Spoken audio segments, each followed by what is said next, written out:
Hello दोस्तों, कैसे हैं आप लोग? आई होप आप लोग अच्छे होंगे। जैसा कि सभी को पता चल चुका होगा कि सीटीईटी का नोटिफिकेशन ऑफिशियली वेबसाइट पर आ चुका है, जहां पर जाकर आप उसकी टाइमिंग देख सकते हैं कि पेपर 1 कब होगा, पेपर 2 कब होगा। चूँकि मैं आपको हर दिन 1 से 2 वीडियो सीटीईटी के सीडीपी के बारे में डालूँगा, आपको यह वीडियो कुछ ना कुछ फ़ायदा ज़रूर करेगा। तो चूँकि हम पहले पढ़ चुके थे विकास की विभिन्न अवस्थाएँ, हमने पिछले वीडियो में विकास की विभिन्न अवस्थाओं को पढ़ लिया था, लेकिन मैं आपको फिर से थोड़ा-सा रिवीजन करा देता हूँ। रॉस के अनुसार विकास की अवस्थाएँ, शैशवावस्था रॉस के अनुसार जन्म से 5 वर्ष या 6 वर्ष की होती है। बाल्यावस्था 5 या 6 वर्ष से 12 वर्ष तक होती है। किशोरावस्था 12 वर्ष से 18 वर्ष तक होती है और प्रौढ़ अवस्था एडल्टहुड 18 वर्ष के पश्चात होती है। अब हरलॉक के अनुसार विकास की अवस्थाएं कितनी होती हैं? तो पहली अवस्था है गर्भकालीन अवस्था, गर्भधारण से जन्म तक। फिर है शैशव अवस्था, जन्म से 14 दिनों तक की अवस्था। फिर है बचपन अवस्था, 2 सप्ताह के बाद से 2 वर्ष तक। फिर है पूर्व बाल्यावस्था, 3 वर्ष से 6 वर्ष तक। फिर है उत्तर बाल्यावस्था, 6 से 14 वर्ष तक। फिर है वया संधि या पूर्व किशोरावस्था, प्रोबर्टी, 11 वर्ष से 17 वर्ष तक। फिर है किशोरावस्था, 17 से 21 वर्ष तक। फिर है पौन अवस्था, 21 से 40 वर्ष तक। अब कॉल के अनुसार विकास की कितनी अवस्था है? कॉल के अनुसार शैशवावस्था, जन्म से लेकर 2 वर्ष तक। फिर है प्रारंभिक बाल्यावस्था, 2 से 5 वर्ष तक। मध्य बाल्यावस्था 6 से 12 वर्ष तक बालक की है और बालिका की 6 से 10 तक है। पूर्व किशोर अवस्था या उत्तर बाल्य अवस्था जो बालक की है 13 से 14 वर्ष तक और बालिका की है 11 से 12 वर्ष तक। प्रारंभिक किशोर अवस्था बालक के लिए 15 से 16 वर्ष की अवस्था है, जबकि बालिका के लिए 12 से 14 वर्ष की अवस्था है। मध्य किशोर अवस्था बालक के लिए 17 से 18 वर्ष तक है और बालिका के लिए 15 से 17 वर्ष तक है। उत्तर किशोर अवस्था बालक के लिए 19 से 20 वर्ष है और बालिका के लिए 18 से 20 तक है। अब प्रारंभिक प्रौढ़ अवस्था अर्ली एडल्टहुड 21 से 37 वर्ष तक होगी। मध्य प्रौढ़ अवस्था मिडिल एडल्टहुड 35 से 49 वर्ष तक है। उत्तर प्रौढ़ अवस्था लेट एडल्टहुड 50 से 64 वर्ष तक है और प्रारंभिक वृद्धावस्था अर्ली सेंसेंस 65 से 74 वर्ष तक है। फिर वृद्ध अवस्था 75 से आगे की वर्ष। अब हम पढ़ेंगे प्रमुख विकास की अवस्थाओं का वर्णन। अब जैसे हमने विकास की अवस्थाएं पढ़ ली, अब इन विकास की अवस्थाओं में क्या चीजें होती हैं, कैसा विकास होता है, किन चीजों की बच्चों को आवश्यकता होती है, बच्चे किस प्रकार विकास करते हैं, अब हम उनके बारे में पढ़ेंगे। तो देखिए गर्भकालीन अवस्था, यह गर्भधारण से जन्म तक की अवस्था है। अन्य अवस्थाओं की अपेक्षा इस अवस्था में विकास की गति तीव्र होती है। इस अवस्था में अधिकांश विकास शिशु के शरीर में होते हैं। इस अवस्था की विकास प्रक्रियाओं के अध्ययन की सुविधा की दृष्टि से इस अवस्था की 3 उप अवस्थाएं हैं। अब गर्भकालीन अवस्था की भी 3 उप अवस्थाएं, जैसे बीज अवस्था, यह गर्भधारण से 2 सप्ताह तक की अवस्था है। इस अवस्था में शिशु का आकार अंडानुमा होता है, जिसमें कोई बाह्य परिवर्तन दिखाई नहीं देता है, परंतु अंदर कोण विभाजन की प्रक्रिया चलती रहती है।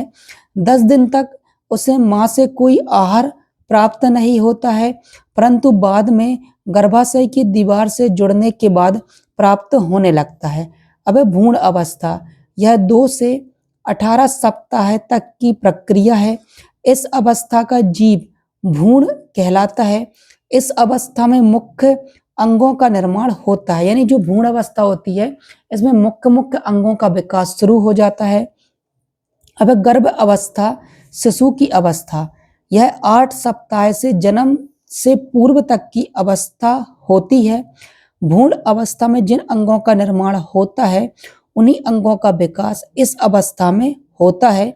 इस अवस्था में गर्भस्थ शिशु के सभी अंग जैसे हृदय, फेफड़े आदि कार्य करने लगते हैं। अब हम पढ़ेंगे शैशव अवस्था के बारे में। यह जन्म से 14 दिनों तक की अवस्था है। इस अवस्था में शिशु को नवजात शिशु न्यूबॉर्न नियोनेट कहते हैं। इस अवस्था में बालक को पूर्णतः नवीन वातावरण में समायोजित करना पड़ता है। यह नया वातावरण माँ के गर्भ की अपेक्षा पूर्णतः भिन्न होता है। देखिए, माँ के गर्भ में जब बच्चा होता है तो उसे अलग वातावरण मिलता है गर्भ के अंदर का, लेकिन जब बच्चा जन्म लेता है तब वो आपके वातावरण के साथ अंतः क्रिया शुरू कर देता है। वह कई बार एनवायरनमेंट में एडजस्ट करना पड़ता है, तो उसे कई बार सर्दी हो जाती है, जुकाम हो जाता है। इस प्रकार की चीजें आप देख सकते हैं। इस अवस्था में बालक को अनेक प्रकार की क्रियाएं जैसे चूसना, निगलना, श्वसन, उत्सर्जन इत्यादि करनी पड़ती है। बच्चे आप यदि उनको दूध देंगे या शहद देंगे तो वह चूसते हैं, यदि आप उनको कुछ खाने को देंगे तो वह लीलने लगते हैं, वह श्वसन करना शुरू कर देते हैं। इस प्रकार की क्रियाएं जन्म के बाद शुरू हो जाती हैं। अब बचपन अवस्था, बेबीहुड। यह अवस्था 2 सप्ताह से 2 वर्ष तक की अवस्था है। इस अवस्था में बालक पूर्णतः असहाय होता है और अपनी आवश्यकताओं के लिए दूसरों पर निर्भर होता है, परंतु इस अवस्था में विकास की गति तीव्र होती है। विकास के साथ साथ उसका अपनी मांसपेशियों पर नियंत्रण बढ़ता जाता है और वह सैन्य आत्मनिर्भर होता जाता है। फलस्वरूप वह स्वयं खाना, खेलना, चलना, हंसना और बोलना जैसे व्यवहार सीख जाता है। देखिए, जब बच्चा बचपन अवस्था में होता है तो वह पूर्णतः अपने माता पिता पर निर्भर होता है। यह अवस्था 2 सप्ताह से 2 वर्ष तक की अवस्था होती है। जैसे जैसे धीरे उसका 1 वर्ष पूरा हो जाता है, 2 वर्ष पूरा हो जाता है, तो वह थोड़ा थोड़ा बोलने लगता है और 1 वर्ष के बाद वह चलना शुरू कर देता है, अपनी मांसपेशियों पर नियंत्रण स्थापित कर लेता है, वह अच्छे से सुन सकता है और बोल भी सकता है। जैसे उसे पानी पीना है तो मम कहेगा, खाना चाहिए तो हप्पा कहेगा, कहीं कुछ यदि उसको दिख जाएगा तो वह कहेगा आम। तो यह 2 वर्ष की अवस्था तक आते आते शुरू हो जाता है। अब बाल्यावस्था, चाइल्डहुड। यह अवस्था 3 वर्ष से प्रारंभ होकर 14 वर्ष तक की अवस्था है। इस अवस्था को अध्ययन की सुविधा हेतु 2 भागों में बांटा गया है, पूर्व बाल्य अवस्था और उत्तर बाल्य अवस्था। बालक में नवीन प्रवृत्तियां जैसे जिज्ञासा, सृजनशीलता, अनुकरण इत्यादि का उदय होने लगता है। देखिए, जब बच्चा 3 वर्ष से लेकर 14 वर्ष तक की अवस्था क्या होती है? बाल्यावस्था होती है। अब बच्चा क्या होता है, अच्छे से बोलना सीख जाता है, अच्छे से चलना सीख जाता है, वह खेल खेलना शुरू कर देता है, मित्र बनाना शुरू कर देता है, उसके अंदर सृजनशीलता आने लगती है, क्रिएटिविटी आने लगती है। वह बहुत सारे क्वेश्चन पूछता है कि पंखा ऐसे क्यों घूमता है, सूरज यहीं से क्यों निकलता है, रात में चांद ऐसा क्यों दिखाई देता है, रात में तारे कहाँ रहते हैं। तो यह बहुत सारे उसकी जैसी जैसी अवस्था बढ़ती है वह क्रिएटिव क्वेश्चन आपसे पूछने लगता है, जिज्ञासा वाले क्वेश्चन पूछने लगता है। बालक प्रथम बार अकेले सामाजिक वातावरण में प्रवेश करता है और वह विद्यालय जाना प्रारंभ कर देता है। इस अवस्था में बालक की खिलौनों में रुचि बढ़ जाती है। इस कारण इस उम्र को खिलौनों की उम्र भी कहा जाता है। तो देखिए, जो बाल्यावस्था होती है वह खेल की आयु होती है, खिलौनों की आयु होती है, खिलौनों की उम्र की आयु होती है। बालक के नए दोस्त बनने भी प्रारंभ हो जाते हैं। इस अवस्था में बालक मित्र मंडली में रहना पसंद करता है। देखिए, जब बच्चा बाल्यावस्था में होता है तो उनका जो पीयर ग्रुप होता है वह सेम होता है, लेकिन किशोर अवस्था में आते आते उनके ग्रुप में लड़का लड़की भी हो सकते हैं, लेकिन जब वह बाल्यावस्था में होते हैं तो केवल लड़के का ग्रुप पूरा रहेगा और लड़कियों का पूरा ग्रुप रहता है। आप देख सकते हैं यह। अब वह संधि या पूर्व किशोर अवस्था क्या होती है, जिसे पुबर्टी एज कहा जाता है। इसका कुछ भाग उत्तर बाल्य अवस्था और कुछ भाग किशोर अवस्था में पड़ता है। लगभग 2 वर्ष उत्तर बाल्य अवस्था और 2 वर्ष किशोर अवस्था में पड़ते हैं, इसलिए इस अवस्था को ओवरलैपिंग पीरियड कहा गया है। इस अवस्था में मुख्यतः यौन अंगों का विकास होता है। शारीरिक और मानसिक विकास की गति इस अवस्था में बाल्य अवस्था से तीव्र होती है। जैसा कि आपको पता होगा कि शैशव अवस्था में विकास की गति तेज होती है, बाल्य अवस्था में स्लो हो जाती है और किशोर अवस्था में विकास की गति क्या हो जाती है, फिर से तीव्र हो जाती है। इस अवस्था में बालक बालिकाओं में विशिष्ट प्रकार के शारीरिक और मानसिक बदलाव होते हैं।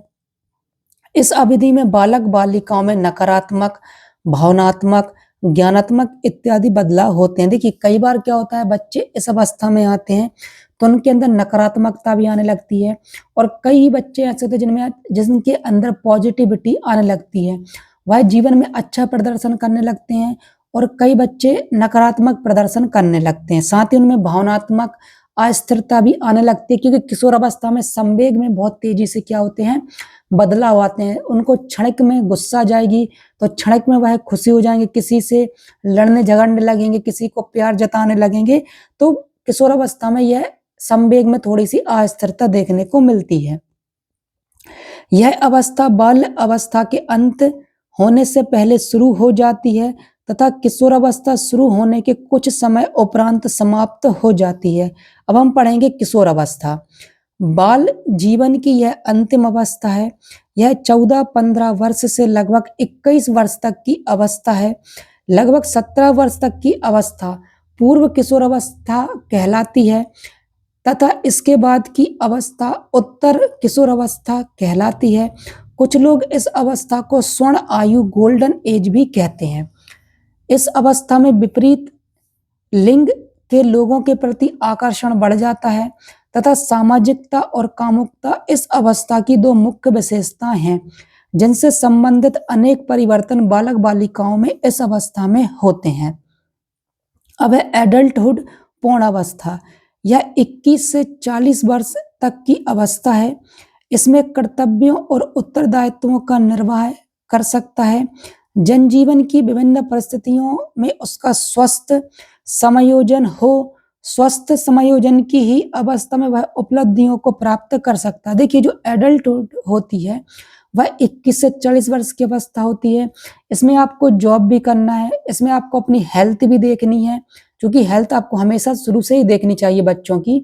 साथ ही बहुत सारे लोग परिवार बसा लेते हैं, बच्चे हो जाते हैं, तो इसलिए इसमें स्वस्थ समायोजन बहुत ही जरूरी होता है। यदि आपका स्वस्थ समायोजन समाज से नहीं होगा, परिवार से नहीं होगा, तो आपके जीवन में अस्वस्थता आ जाएगी।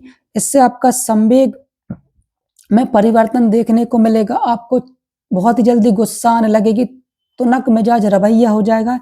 इसलिए इस अवस्था में स्वस्थ रिलेशनशिप यानी स्वस्थ समायोजन बहुत ही जरूरी है।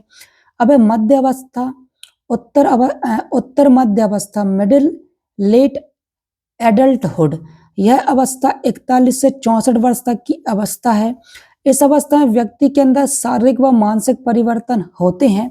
इस समय व्यक्ति सुखमय एवं सम्मानजनक जीवन की कामना करता है। देखिए 41 से 64 वर्ष की अवस्था में क्या होता है कि लोग अपने जीवन में अच्छे से जॉब करने लगते हैं, अच्छा कमाने लगते हैं और उनके बच्चे हो जाते हैं।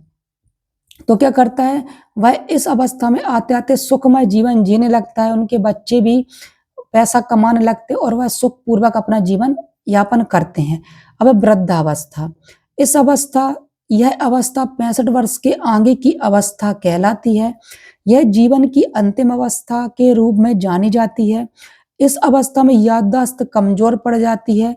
इस अवस्था में शारीरिक व मानसिक क्षमताओं में कमी आने लगती है। देखिए जब आप 60 प्लस के हो जाते हैं तो आप देख सकते हैं कि आपके शरीर में गिरावट आना शुरू हो जाती है, आपका शरीर कमजोर होना शुरू हो जाता है, आपकी मानसिक क्षमता भी कमजोर होना शुरू हो जाती है, आप सोचना कम लगते हैं, आपका डाइजेशन भी कमजोर हो जाता है, फिर आप बहुत हैवी खाना नहीं खा सकते, आपको चलना फिरना पड़ेगा जिससे आपका पाचन तंत्र अच्छे तरीके से काम करे। तो वृद्धावस्था यह अंतिम उम्र होती है। ठीक है, यह बात आप समझ गए होंगे। अब देखिए बालक के विकास को प्रभावित करने वाले कारक। अब क्या क्या कारक हैं जो विकास को प्रभावित करते हैं, तो खाना यानी भोजन, शारीरिक व्यायाम एवं क्रियाएं, खुली हवा और धूप, ग्रंथियों की क्रियाएं, लैंगिक भेद, बौद्धिकता, वंशानुक्रम, वातावरण और जाति और संस्कृति आदि यह क्या करते हैं, आपके विकास को प्रभावित करते हैं। यदि आपको अच्छा वातावरण मिलेगा, यदि आप अच्छी एक्सरसाइज करेंगे तो आपका शरीर तंदुरुस्त रहेगा और आपका शरीर बलवान होगा। यदि आप अच्छे से भोजन नहीं करेंगे तो क्या होगा, आपके शरीर में विटामिन्स, प्रोटीन्स की कमी हो जाएँगी और आप बीमार हो जाएँगे। साथ ही यदि आप खुली हवा और धूप में नहीं रहेंगे, तो आपको सांस संबंधी समस्या हो जाएगी, आपके शरीर में और प्रकार की समस्याएँ होने लगेंगी। जैसे वर्तमान में दिल्ली में प्रदूषण की समस्या बहुत देखने को मिल रही है, जिससे फेफड़ों में और सांस लेने में तकलीफ हो रही है। इसका कारण क्या है कि उनको अच्छी हवा नहीं मिल पा रही है।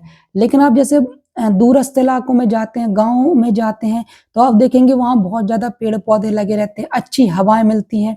इसलिए गाँव के जो लोग रहते हैं, उनको जब अच्छी हवा, अच्छी धूप मिलती है, तो वह ज़्यादा स्वस्थ रहते हैं कंपैरिज़न शहर की तुलना में। जो मेट्रो सिटी हैं, दिल्ली, मुंबई या बैंगलोर, यहाँ पर क्या प्रदूषण की मात्रा बहुत ज़्यादा है, इसलिए यहाँ पर स्वास्थ्य संबंधी समस्याएँ बच्चों में देखने को मिलती हैं। अब देखिए, विकास के क्रम में शैशव अवस्था की प्रमुख विशेषताएँ क्या हैं? शारीरिक विकास, फिजिकल डेवलपमेंट, सामाजिक विकास, सोशल डेवलपमेंट, मानसिक विकास, मेंटल डेवलपमेंट, नैतिक विकास, मोरल डेवलपमेंट और संवेगात्मक विकास, इमोशनल डेवलपमेंट, सीखने की क्रिया में तीव्रता, दोहराने की प्रवृत्ति, व्यवहार का आधारभूत प्रवृत्तियाँ, खेल प्रवृत्तियों में परिवर्तन, जिज्ञासा प्रवृत्ति, भाषा विकास और व्यक्तिगत भिन्नता देखने को मिलती है। यानी बच्चे क्या करते हैं, दोहराने की प्रवृत्ति करते हैं, यानी क्या करते हैं, वो अधिगम करते हैं, अनुकरण करते हैं बच्चे आपका शैशवावस्था में। फिर वह व्यवहार, जैसा आप व्यवहार बच्चों को करेंगे शैशवावस्था में, वैसा ही वह आपका व्यवहार सीखेंगे। यदि आप उनको गलत बोलेंगे तो वह गलत बोलचाल सीखना शुरू कर देंगे और यदि आप उनसे अच्छा बोलेंगे तो वह अच्छा बोलचाल बोलेंगे। साथ ही उनके खेलने की प्रवृत्तियों में भी क्या मिलती है, आपको भिन्नता देखने को मिलती है। जब बच्चे शैशवावस्था से धीरे-धीरे बड़ी अवस्था में आने लगते हैं, बाल्यावस्था, किशोरावस्था, तो उनकी जिज्ञासा प्रवृत्ति भी क्या होने लगती है, बढ़ने लगती है। साथ ही हर बच्चे की व्यक्तिगत भिन्नता आपको देखने को शैशवावस्था से ही मिलेंगी।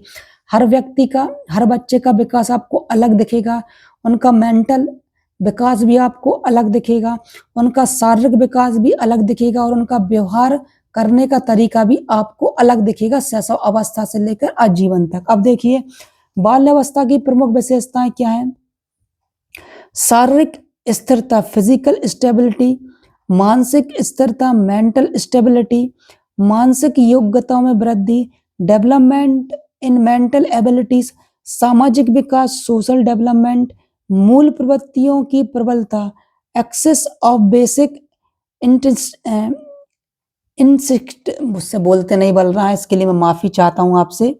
फिर संवेगात्मक विकास है, इमोशनल डेवलपमेंट है, रचनात्मक शक्ति का विकास है, डेवलपमेंट ऑफ क्रिएटिव एबिलिटी है, नैतिक विकास है यानी मोरल डेवलपमेंट है, रुचि में परिवर्तन यानी चेंज इन इंटरेस्ट है, भ्रमण प्रवृत्ति यानी टेंडेंसी ऑफ वेंडर है, प्रतिस्पर्धा की भावना की प्रबलता यानी excess of the feeling of competition है, व्यक्तित्व का व्यापक विकास यानी ब्रॉड डेवलपमेंट ऑफ पर्सनालिटी। यह चीजें आपको क्या करेंगी, बाल अवस्था की आपको विशेषताएं देखने को मिलेंगी। अब किशोर अवस्था की प्रमुख विशेषताएं क्या? शारीरिक विकास है, मानसिक विकास है, घनिष्ठ एवं व्यक्तिगत भिन्नता है, व्यवहार में भिन्नता है, स्थिरता एवं समायोजन का अभाव है। देखिए, बच्चों जो किशोर अवस्था में क्या होते हैं, बच्चों के जो संवेग होते हैं वह क्षणिक होते हैं, उनके तुरंत ही संवेग में बदलाव आपको देखने को मिलेगा, इसलिए उनके संवेग में आपको अस्थिरता देखने को मिलेगी और समायोजन करने में भी उनको आपको अभाव दिखेगा। फिर स्वतंत्रता व विद्रोही की भावना, काम शक्ति की परिपक्वता, समूह को महत्व, रुचियों में परिवर्तन एवं स्थिरता, समाज सेवा की भावना, ईश्वर व धर्म में विश्वास, जीवन दर्शन का निर्माण, अपराध प्रवृत्ति का विकास और स्थिरता व महत्व की अभिलाषा, व्यवसाय का चुनाव। तो देखिए क्या होता है, कई बार बच्चे गलत चीजों में चले जाते हैं और वह अपराध की गतिविधियों में लिप्त हो जाते हैं। यह किस अवस्था से शुरू होता है? यह बाल अवस्था के अंत से और किशोरावस्था की शुरुआत से यह आपको समस्या देखने को मिल सकती है। साथ ही वह व्यवसाय का चुनाव करते हैं कि उनको बड़े होके क्या बनना है, उन्हें इंजीनियर बनना है, डॉक्टर बनना है, टीचर बनना है, या उन्हें स्पोर्ट्स में जाना है, या उन्हें किसी प्रकार का व्यवसाय यानी बिजनेस करना है, तो वह व्यवसाय का चुनाव भी आपको देखने को मिलेगा। अब देखिए स्टैनली हॉल क्या बोलते हैं, किशोरावस्था बड़े संघर्ष, तनाव, तूफान तथा विरोध की अवस्था है। स्टैनली हॉल के अनुसार और देखिए किशोरावस्था में जो शारीरिक, मानसिक और संवेगात्मक परिवर्तन होते हैं वह अकस्मात होते हैं, क्योंकि आपको पता होगा कि जो संवेग होते हैं किशोरावस्था में उनमें आपको बहुत ज्यादा अस्थिरता देखने को मिलती है। पल में गुस्सा होंगे, पल में प्यार जताने लगेंगे, पल में हंसने लगेंगे, पल में रोने लगेंगे। तो किशोरावस्था में संवेग उनके स्थिर नहीं रहते हैं, संवेग स्थिरता की उनमें अभाव पाया जाता है। अब देखिए सर सील्ड क्या बोलते हैं, किशोरावस्था वह समय है जिसमें विचारशील व्यक्ति बाल्य अवस्था से परिपक्वता की ओर संक्रमण करता है। अब आप और देखिए अभिवृद्धि से अभिप्राय शरीर और उसके अंगों के भार एवं आकार में वृद्धि होने से है, जिसका मापन किया जा सकता है। अब क्या है, वृद्धि मानव के गर्भाधान से लेकर मृत्यु तक सदैव निरंतर तथा एक ही गति से नहीं होती। देखिए किशोर अवस्था तक आपका शारीरिक विकास तेजी से होता है, लेकिन किशोरावस्था के बाद आपका शारीरिक विकास क्या हो जाता है, स्लो हो जाता है। शरीर की प्रक्रिया में कोशिका की वृद्धि होती है, विकास कभी न समाप्त होने वाली प्रक्रिया है। यह विचार निरंतरता का सिद्धांत। देखिए जो विकास होता है वह जन्म से लेकर मृत्यु पर्यंत चलता रहता है। आप हर बार कुछ ना कुछ नया अपने जीवन में हर दिन सीखते रहते हैं। बाल्य अवस्था में शर्म और गर्व जैसी भावनाओं का विकास होता है। देखिए बाल अवस्था में क्या होता है, यदि आप बच्चों को डांटते हैं उनकी गलती पर और उनको सही चीजें करने के लिए मोटिवेट नहीं करते हैं, तो उनके अंदर क्या आ जाती है, शर्म की भावना आ जाती है।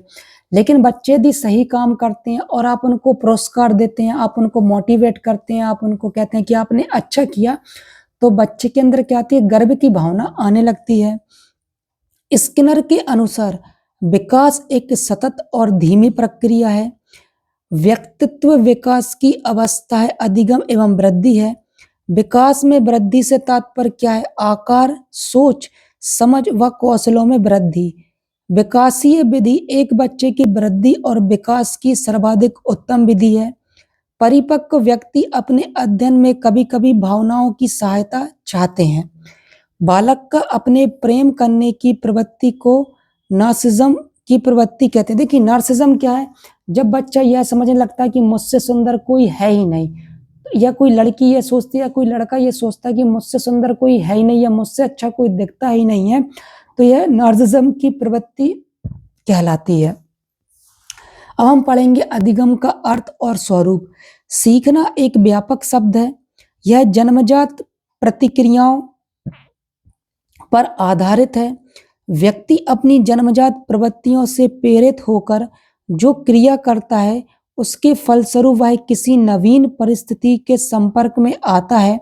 जब वह अपने पुराने अनुभवों के आधार पर इस नवीन परिस्थिति द्वारा अपनी प्रवृत्तियों को संतुष्ट नहीं कर पाता, तो वह इस परिस्थिति के साथ समायोजन करने का प्रयास करता है।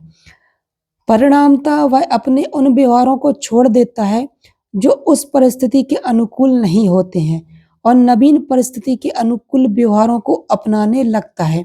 इस प्रकार क्रमशः उसके व्यवहार अनुभवों के आधार पर परिवर्तित और परिमार्जित होते रहते हैं। देखिए अधिगम क्या होता है, जैसे आप कुछ चीज सीख रहे हैं, यदि वह आपके व्यवहार के अनुकूल है तो आपका व्यवहार उसी के अनुसार होगा। लेकिन आप कुछ सीख रहे हैं और आपका व्यवहार, आपके कौशल उसके अनुकूल नहीं है, तो आप उनको क्या करेंगे, अपडेट करेंगे, और जो आपका व्यवहार आपके काम नहीं आ रहा है आप उन व्यवहारों को छोड़कर नवीन व्यवहार को अपनाने लगेंगे और उनमें समायोजन यानी एडजस्टमेंट करने लगेंगे। शिक्षा मनोविज्ञान में सीखने को अत्यंत महत्वपूर्ण विषय मानते हुए शिक्षा मनोवैज्ञानिकों ने इसे वैज्ञानिक ढंग से परिभाषित करने की कोशिश की है। सामान्य अर्थ में सीखना व्यवहार परिवर्तन को कहा जाता है, परंतु सभी तरह के व्यवहार में हुए परिवर्तन को सीखना नहीं कहा जा सकता। यानी आपके जो जितने भी व्यवहार हैं, यदि उनमें परिवर्तन होता है तो उसको क्या नहीं कहेंगे, आप सीखना नहीं कहेंगे। देखिए सीखना कई बार कहना चाहिए पूर्णता होता है और कई बार पूर्णता नहीं होता। यदि आप उसका अभ्यास नहीं करेंगे तो आप सीखना क्या करेंगे, भूल जाएँगे। कई बार सीखना आपके व्यवहार में क्या करता है, परिवर्तन करता भी है और परिवर्तन नहीं करता है। लेकिन यदि आपके पूर्ण व्यवहार में परिवर्तन करे तो वह सीखना नहीं कहलाता। व्यवहार में परिवर्तन थकान, दवा खाने, बीमारी या परिपक्वन आदि से भी हो सकता है, परंतु ऐसे परिवर्तनों को सीखना नहीं कहा जाता। मनोविज्ञान में सीखने से तात्पर्य केवल उन परिवर्तनों से होता है जो अभ्यास, अनुभव के फलस्वरूप होते हैं। देखिए, यदि आपके व्यवहार में परिवर्तन अभ्यास के द्वारा हो रहे हैं, अनुभव के द्वारा हो रहे हैं, तो वह क्या कहलाएगा, सीखना कहलाएगा। लेकिन थकान के कारण, बीमारी के कारण आपके व्यवहार में परिवर्तन हो रहे हैं, तो वह सीखना नहीं कहलाएगा। यह बात आप याद रखिएगा। तथा जिनका उद्देश्य बालक को समायोजन में मदद करना होता है, इस प्रकार से प्रत्यक्ष व अप्रत्यक्ष अनुभवों के माध्यम से एक व्यक्ति अपने व्यवहार में अपेक्षित परिवर्तन व परिमार्जन करता चला जाता है तथा उसके अनुसार अपने व्यवहार में परिवर्तन लाता है, जिसे सीखना या अधिगम कहा जाता है। देखिए, यदि आप अपने अनुभव के माध्यम से आप क्या कर रहे हैं, परिवर्तन कर रहे हैं, अपने व्यवहार में परिवर्तन कर रहे हैं, सीखने के माध्यम से या अभ्यास के माध्यम से या अनुभवों के माध्यम से, तो वह क्या कहलाएगा, वह सीखना व अधिगम कहलाएगा। सीखने की यह प्रक्रिया जीवन पर्यंत संचालित होती रहती है। देखिए, जो सीखना होता है वह जन्म से मृत्यु तक चलता रहता है। आप देखते होंगे, आप जब क्लास में जाते होंगे, जब आप दोस्तों से बातें करते होंगे, जब आप खेल खेलते हैं, तो आप देखते होंगे कि आप हर बार कुछ ना कुछ नया सीखते रहते हैं। तो सीखना किससे ताल्लुकात रखता है, आपके अभ्यास से ताल्लुकात रखता है, साथ ही आपके अनुभव से ताल्लुकात रखता है। पूर्व अधिगम से परिवर्तन, पूर्व व नवीन अधिगम के समन्वय से अद्भुत अधिगम आजीवन व्यक्ति को विकास की दिशा में अग्रसित करता रहता है। इसके अतिरिक्त यह प्रक्रिया किसी व्यक्ति विशेष से संबंध न होकर सार्वभौमिक होती है तथा शैशव अवस्था से लेकर वृद्ध अवस्था तक मानव जीवन के सचेतन अथवा अचेतन रूप में प्रयोजित या अप्रयोजित रूप से स्वतः अथवा विभिन्न माध्यमों से विकास होता रहता है, जिसमें सीखने की शक्ति का महत्वपूर्ण योगदान होता है। देखिए, आप क्या करते हैं, जन्म से लेकर मृत्यु तक सीखते हैं। आप प्रत्यक्ष या अप्रत्यक्ष रूप से भी आप क्या करते रहते हैं, सीखते रहते हैं। तो ऐसा नहीं है कि सीखना केवल प्रत्यक्ष रूप से होता है, सीखना प्रत्यक्ष और अप्रत्यक्ष रूप से भी होता है। देखिए, अधिगम वातावरण जन्य भी होता है। व्यक्ति जिस प्रकार के वातावरण में रहता है, उसी प्रकार के अनुभव वह सीखता है तथा क्रिया प्रतिक्रिया के माध्यम से विभिन्न प्रकार के वातावरण में नियंत्रित या अनियंत्रित ढंग से अधिगम भी करता है। इससे स्पष्ट है कि अधिगम वातावरण के साथ साथ व्यक्ति की बुद्धि, रुचि, तत्परता आदि पर भी निर्भर करता है। तो देखिए, आपका सीखना किस पर डिपेंड करता है, आपकी बुद्धि पर करता है, आपकी रुचि पर डिपेंड करता है, साथ ही आप तत्कालिक या तत्कालिक तुरंत भी सीख सकते हैं, तुरंत नहीं भी सीख सकते हैं। तो यह तत्परता पर भी निर्भर करता है कि आप कितना एफर्ट लगा रहे हैं किसी चीज को सीखने में। निष्कर्षतः अधिगम क्षेत्र की दृष्टि से अत्यंत व्यापक होता है। यानी जो अधिगम होता है, सीखना जो होता है, बहुत बड़े लेवल पर होता है, बहुत ही ज्यादा व्यापक होता है, संकीर्ण नहीं होता है। व्यक्ति दिन प्रतिदिन के व्यवहार में शैक्षिक, सामाजिक, आर्थिक क्षेत्रों में कुछ ना कुछ सीखता ही रहता है। ज्ञान, अभिवृत्तियों, कौशल, आदत के क्षेत्र में व्यापक रूप से विभिन्न अनुभव प्राप्त करता हुआ सीखता रहता है। वह सीखने की यह प्रक्रिया जीवन पर्यंत संचालित रहती है। यानी जो लोगों का सीखना होता है, व्यक्ति का सीखना होता है, वह पूरे जीवन भर चलता रहता है। सीखना उत्तरोत्तर विकास की प्रक्रिया है तथा उन्नति का भी सूचक है। बालक के जीवन में अनेक प्रकार के उतार चढ़ाव व परिवर्तन आते हैं। हम उन सभी को सीखना नहीं मानते हैं। वे परिवर्तन जो बालक के विकास में अवनति के सूचक हैं, सीखने की क्रिया के अंतर्गत नहीं आते। देखिए, यदि बच्चा कोई चीज़ सीख रहा है और उसका विकास नीचे की ओर जा रहा है, ऊपर की ओर नहीं जा रहा है, तो यह क्या होगा? यह सीखने के अंतर्गत नहीं आएगा। इसी प्रकार व्यवहार में परिवर्तन अच्छे भी हो सकते हैं और बुरे भी। सीखने से तात्पर्य व्यवहार में इन दोनों तरह के परिवर्तन से होता है। अतः सीखना किसी भी स्थिति के प्रति सक्रिय प्रतिक्रिया का प्रतीक है, जिससे बालक अपने व्यवहार को परिमार्जित करता है, यानी एडजस्ट करता हुआ सीखता है। अधिगम के अर्थ और अधिक स्पष्ट करने के लिए कुछ परिभाषाएं अब मैं आपको बताऊंगा। जैसे वुडवर्थ ने क्या क्या है, नवीन ज्ञान और नवीन प्रतिक्रियाओं को अर्जित करने की प्रक्रिया को अधिगम की प्रक्रिया कहते हैं। कॉनबेक क्या कहते हैं, सीखना अनुभव के परिणाम स्वरूप व्यवहार में परिवर्तन द्वारा व्यक्त होता है। मार्गन, किंग, विज एवं स्कोपलर क्या कहते हैं, अभ्यास या अनुभूति के परिणाम स्वरूप व्यवहार में होने वाले अपेक्षाकृत स्थायी परिवर्तन को सीखना कहा जाता है। स्किनर महोदय क्या कहते हैं, सीखना व्यवहार में उत्तरोत्तर सामंजस्य की प्रक्रिया है।